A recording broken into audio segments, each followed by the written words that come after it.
There are renewed suggestions Queenslanders within the government could set up a separate LNP party room. That's been dismissed by the Prime Minister. Sky News can reveal several MPs are debating a possible split from the Nationals in the wake of leadership tensions within the party. Let's go live now to political reporter Eliza Edwards. Eliza, there's been talk of a split before, but senior Nationals trying to kill off the idea certainly says there's something happening.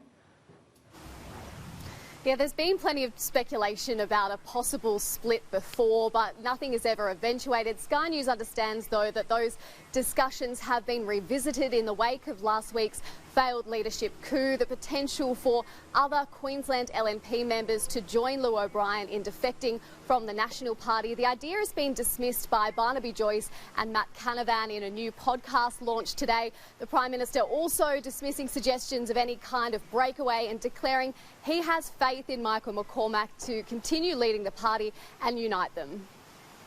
What would you say to those considering forming a breakaway LNP party room, and why should Michael McCormack remain Nationals leader? He has the full support of his colleagues. He has my full support as the Prime Minister. So do you have absolute faith in Michael McCormack's ability to lead a united Nationals party? Yes.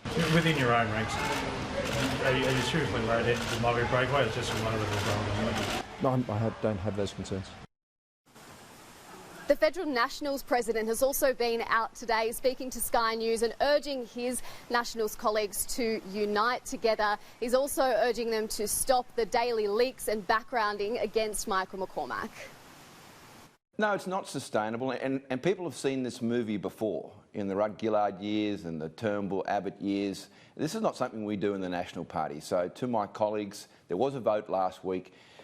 I don't know what the future predicts, but what I know right now is that our base and that Australians expect better of our members. They're good members, they do it well, and the National Party always performs best when we hunt as a pack, when we're united. So I just say to my colleagues, look, there's been a result. Come together, focus on the things that matter for the Australian public and move on, because people do not like this dissension. Pretty straight talking Larry Anthony there. Meanwhile, Anthony Albanese is fending off some questions about, well, I'm not sure you'd call it disunity, but a bit of a splinter group meeting about the policy direction on climate change. Yeah, it's not unusual for these factional meetings to occur, but the fact that Anthony Albanese didn't know that 20 members of his own ALP team, including 9 frontbenchers, have been holding these secret meetings to talk about the policy direction, particularly when it comes to coal and supporting coal workers, could be a sign that there's a bit of friction there when it comes to that particular issue and the lack of policy in that space. But Anthony Albanese fending off questions today about any kind of disunity.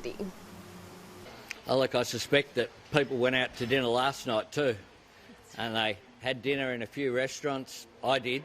That's what happens in Canberra. People go out, people chat about ideas. There's nothing unusual about this. Is there tension, though, within the party about coal miners versus climate change, for want of a better expression? The Labor Party's united in our position that climate change is real, that we need to act on lowering our emissions, and indeed that, as I outlined in the Jobs and the Future of Work vision statement in Perth, a statement that was unanimously agreed to by the caucus. Good action on climate change means more jobs, lower emissions and lower energy prices. The only breakaway I'm aware of is the Otis breakaway. I don't know if that's Milo and Otis, or it's just Otis, or how many others there are involved in this, but over more than 20 Labor MPs getting together. I don't think there's a lazy Susan at the Otis, but that tends to be the way things are done in the Labor Party. They go off to lunches, they make deals, and it seems that the Leader of the Opposition has a few things to explain when it comes to his last trip around a lazy Susan. So the Prime Minister there seizing any opportunity to point out any suggestion of division on the other side of the House. Tom and Annalise.